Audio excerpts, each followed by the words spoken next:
Assalamualaikum warahmatullahi wabarakatuh. Pada pertemuan hari ini kita akan membahas tentang melaksanakan pengurusan jenazah. Umur dan kematian. Kematian merupakan ketentuan Allah SWT atau sunatullah. Tidak ada seorang pun yang dapat menghindarinya. Kematian merupakan hal yang pasti, cepat atau lambat pasti akan datang. Semua makhluk hidup akan merasakan mati. Tidak ada seorang pun, baik kaya, miskin, berpangkat, atau orang biasa, tua, muda, maupun yang siap atau tidak siap, semuanya itu akan menjemput kematian. Kenapa harus ada kematian? Begitu juga kenapa ada kehidupan? Keduanya itu siklus hidup yang harus dilalui manusia. Hidup berarti pilihan, tergantung manusia mau memilih di jalan kebenaran atau keburukan. Allah SWT sudah memberikan segalanya. Saat manusia berada di dunia, diberinya panca indera, akal, kolbu atau hati nurani, diturunkan para nabi dan rasul agar diteladani dan diantaranya dibarengi dengan wahyu. Apalagi adanya hidup dan mati itu sebagai ujian bagi manusia. Siapa yang paling baik amalnya? Di sini sudah dijelaskan dalam Quran surat Al-Mulk ayat 2 ya. Yang selanjutnya, materi ini akan membahas tentang yang pertama, kewajiban umat Islam terhadap jenazah. Yang kedua, pengurusan jenazah. Terdapat 4 bagian. Yang pertama, memandikan jenazah. Yang kedua, mengafani jenazah. Yang ketiga, menyolati jenazah. Dan yang terakhir itu mengubur jenazah. Kita akan membahas yang pertama, yaitu kewajiban umat Islam terhadap jenazah. Di sini apabila seseorang telah dinyatakan positif meninggal dunia, ada beberapa hal yang harus disegerakan dalam pengurusan jenazah oleh keluarganya, yaitu memandikan, mengafani, menyolatkan, dan yang terakhir itu menguburkan. Namun, sebelum mayat itu dimandikan, ada beberapa hal yang harus diperhatikan, yaitu sebagai berikut. Yang pertama, pejamkanlah matanya. Yang kedua, tutuplah seluruh badannya dengan kain. Ditempatkan di tempat yang aman dari jangkauan binatang. Yang keempat, bagi keluarga dan sahabat dekatnya dilarang mencium si mayat. Yang selanjutnya yakni pengurusan jenazah. Pengurusan jenazah adalah pengurusan jenazah seorang muslim atau muslimah. Sebagian muslim harus melibatkan diri untuk mengurusnya. Tidak boleh semuanya abai, cuek, atau merasa bodoh. Meskipun hukumnya fardu kifayah, kecuali bila hanya terdapat satu orang saja, maka itu hukumnya fardu ain. Yang mengurus jenazah itu meliputi 4 kegiatan. Yang pertama itu memandikan, yang kedua mengafani, yang ketiga menyolatkan, dan yang terakhir itu menguburkan. Berikut ini rincian masing-masing. Yang pertama, memandikan jenazah. Adapun syarat-syarat wajib memandikan jenazah. Yang pertama, beragama Islam. Di sini dijelaskan itu apapun aliran mazhab, ras, suku, dan profesinya. Yang kedua, didapati tubuhnya walaupun sedikit. Ini yang dimaksud itu seperti contoh kecelakaan didapati contohnya kaki aja. Jadi itu termasuk syarat wajib memandikan ya. Yang ketiga, bukan karena mati syahid atau dalam berjihad. Yang selanjutnya, syarat orang yang memandikan jenazah. Yang pertama, muslim, berakal, dan balik. Yang kedua, berniat memandikan jenazah. Yang ketiga, kepribadian jujur dan soleh. Yang keempat, terpercaya, amanah, dan mengetahui hukum memandikan jenazah, serta dapat menjaga aib jenazah. Yang kelima, jenis kelamin sama. Jenis laki-laki dimandikan oleh laki-laki, jenazah perempuan dimandikan oleh perempuan, kecuali suami istri atau mahramnya. Hal-hal yang perlu dipersiapkan antara lain, yang pertama, tempat mandi. Yang kedua, air bersih. Yang ketiga, sedir atau bidara. Yang keempat, sabun mandi. Yang kelima itu sarung tangan. Yang keenam, sedikit kapas. Yang ketujuh, air kapur barus. Yang selanjutnya, tata cara memandikan jenazah. Yang pertama, jenazah dibaringkan di balai atau tempat lain yang memiliki standar. Yang kedua, diperintahkan menutupi mayit dengan kain yang melindungi seluruh tubuhnya agar auratnya tidak terlihat. Yang ketiga, pihak yang memandikan memakai sarung tangan. Air yang digunakan untuk memandikan mayit adalah air suci dan disunahkan menyampurnya dengan sedir, bidara, atau larutan kapur barus. Yang selanjutnya, menyiram air ke seluruh badan serta merata dari kepala sampai ke kaki, disunahkan 3 kali atau lebih.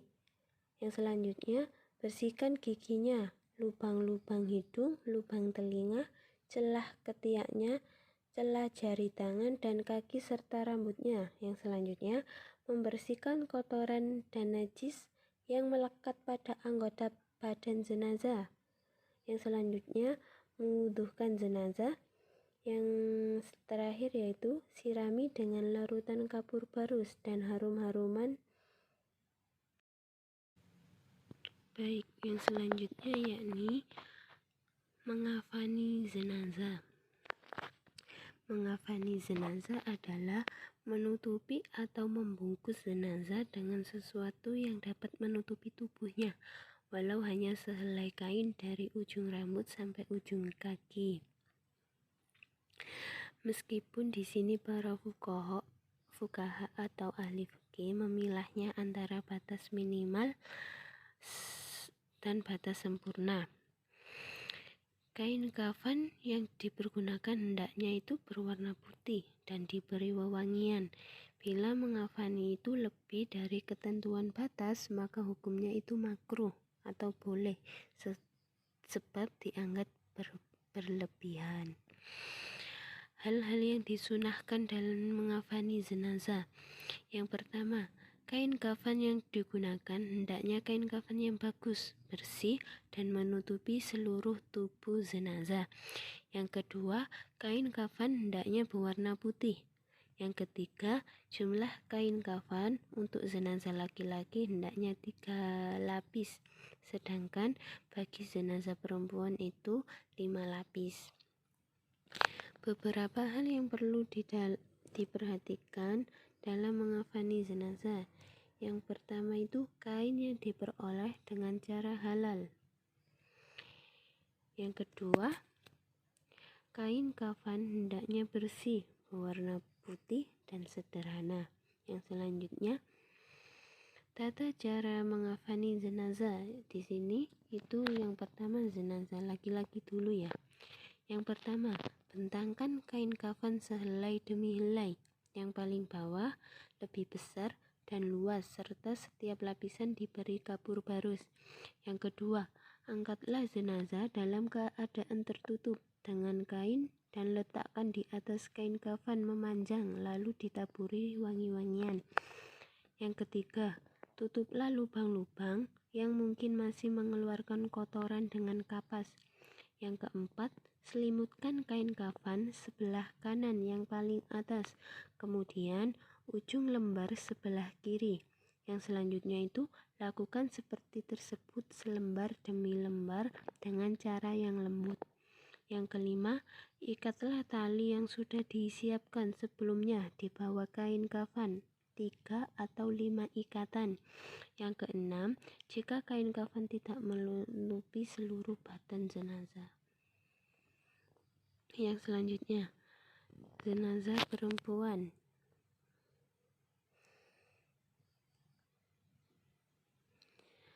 Kain kafan untuk jenazah perempuan terdiri atas 5 lembar kain, urutannya sebagai berikut. Lembar pertama untuk menutupi seluruh badan. Lembar kedua sebagai kerudung kepala. Lembar ketiga sebagai kurung. Lembar keempat menutup pinggang hingga kaki. Lembar kelima menutup pinggul dan paha. Adapun tata cara mengafani jenazah perempuan adalah sebagai berikut. Susun kain kafan yang sudah dipotong-potong untuk masing-masing bagian tertib. Lalu angkatlah jenazah dalam keadaan tertutup dengan kain dan letakkan di atas kain kafan sejajar, serta taburi dengan wangi-wangian atau dengan kapur barus. Yang kedua, tutuplah lubang-lubang yang mungkin masih mengeluarkan kotoran dengan kapas.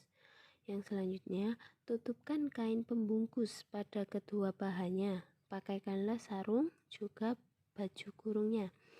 Yang selanjutnya, rapikan rambutnya, lalu jujurkan ke belakang. Yang selanjutnya, pakaikan kerudung, membungkus dengan lembar kain terakhir dengan menemukan kedua ujung kain kiri dan kanan, lalu digulungkan ke dalam. Yang selanjutnya, ikatan tali pengikat yang telah disiapkan. Yang selanjutnya yakni menyolatkan jenazah. Di sini pihak yang paling utama menyolatkan jenazah. Yang pertama, orang yang diwasiatkan oleh si jenazah dengan syarat tidak fasik atau tidak ahli bid'ah. Yang kedua, ulama atau pemimpin termuka di tempat tinggal jenazah. Yang ketiga, orang tua jenazah dan seterusnya ke atas. Yang keempat, anak-anak si jenazah dan seterusnya ke bawah. Yang kelima, keluarga dekat. Yang keenam, kaum muslim seluruhnya. Yang selanjutnya, syarat salat jenazah. Yang pertama, suci dari hadas besar dan kecil, suci badan dan tempat dari najis, menutupi aurat, dan menghadap kiblat. Yang kedua, jika jenazah laki-laki, posisi imam itu berdiri sejajar dengan kepalanya dan sebaliknya. Jika jenazah perempuan, posisi berdiri sejajar dengan perutnya. Yang ketiga, jenazah diletakkan di arah kiblat yang menyolatkan, kecuali sholat di atas kubur atau sholat gaib. Yang keempat, sunnah sholat jenazah, mengangkat tangan di setiap takbir. Yang kedua, merendahkan suara bacaan atau sir seperti bacaan pada sholat duhur atau asar. Yang ketiga, membaca ta'awudz terlebih dahulu. Yang keempat, disunahkan banyak jamaahnya atau makmum minimal 3 shaf. Jika itu tempatnya memungkinkan ya, tetapi jika tidak memungkinkan, boleh lebih dari 3 shaf. Bahkan jika jamaahnya sedikit, tetap dibuat 3 shaf. Yang selanjutnya, rukun sholat jenazah. Yang pertama itu jelas berniat. Yang kedua, berdiri bagi yang mampu, kecuali bila ada udurnya. Yang ketiga, melakukan 4 kali takbir, tidak ada rukuk dan sujud. Setelah takbir pertama itu, membaca Quran surat Al-Fatihah. Yang selanjutnya, setelah takbir kedua, membaca sholawat Nabi. Yang setelah takbir ketiga itu, membaca doa untuk si jenazah. Yang terakhir, mengucapkan salam setelah takbir keempat. Tata cara sholat jenazah. Yang pertama, berniat di dalam hati sholat jenazah boleh dilafalkan bagi yang terbiasa melakukan. Adapun niatnya contohnya sebagai berikut. Usolli ala mayyiti, usolli ala hada bagi yang laki-laki, kalau perempuan hadihi. Usolli ala hada mayyiti arba'a takbiratin lillahi ta'ala, yang artinya saya berniat sholat jenazah dengan 4 kali takbir karena Allah. Di sini ada keterangan jika jenazah laki-laki maka lafalnya itu hada, sedangkan kalau perempuan itu menjadi hadihi. Yang kedua yaitu takbiratul ihram, takbir pertama. Setelah itu membaca Quran surat Al-Fatihah. Yang selanjutnya lakukan takbir kedua, lanjutkan membaca sholawat Nabi Muhammad SAW. Takbir lagi yang ketiga, lalu berdoa kepada si jenazah. Bacaannya adalah Allahumma firlahu warhamhu wa'afihi wa'fu anhu. Itu bagi laki-laki. Kalau perempuan, Allahumma firlaha warhamha wa'afihi wa'fu anha. Itu bagi perempuan. Yang selanjutnya, lanjutkan takbir keempat yang diiringi dengan doa kalau jenazah laki-laki, ya Allahumma tahrimna ajrahu wala taftinna ba'dahu waghfir lana walahu. Sedangkan untuk jenazah perempuan, Allahumma la tahrimna ajraha wala taftinna ba'daha waghfir lana walaha. Dan diakhiri dengan membaca salam, Assalamualaikum warahmatullahi wabarakatuh. Yang selanjutnya yakni menguburkan jenazah. Yang pertama, sunnah menguburkan jenazah. Ada beberapa ketentuan terkait menguburkan jenazah sebagai berikut. Yang pertama, menyegerakan membawa jenazah ke pemakaman tanpa harus tergesa-gesa. Yang kedua, pengiring tidak dibenarkan duduk sebelum jenazah dimakamkan. Disunahkan menggali kubur secara mendalam agar jasad jenazah terjaga dari jangkauan binatang buas atau agar baunya tidak merebak keluar. Yang selanjutnya, lubang kubur yang dilengkapi liang lahat, bukan syak adalah liang lahat untuk dasar kebutuhan bagi tengahnya. Berikut ini keduanya.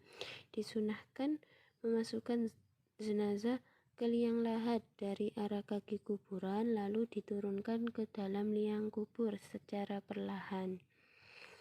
Yang selanjutnya, tata cara menguburkan jenazah. Yang pertama itu dilihat dari waktunya. Menguburkan jenazah boleh kapan saja, namun ada 3 waktu yang sebaiknya dihindari, yakni yang pertama, matahari baru saja terbit, tunggu sampai meninggi. Yang kedua, matahari saat berada di tengah-tengah, saat panas terik yang menyengat, saat waktu duhur tiba sampai condong ke barat.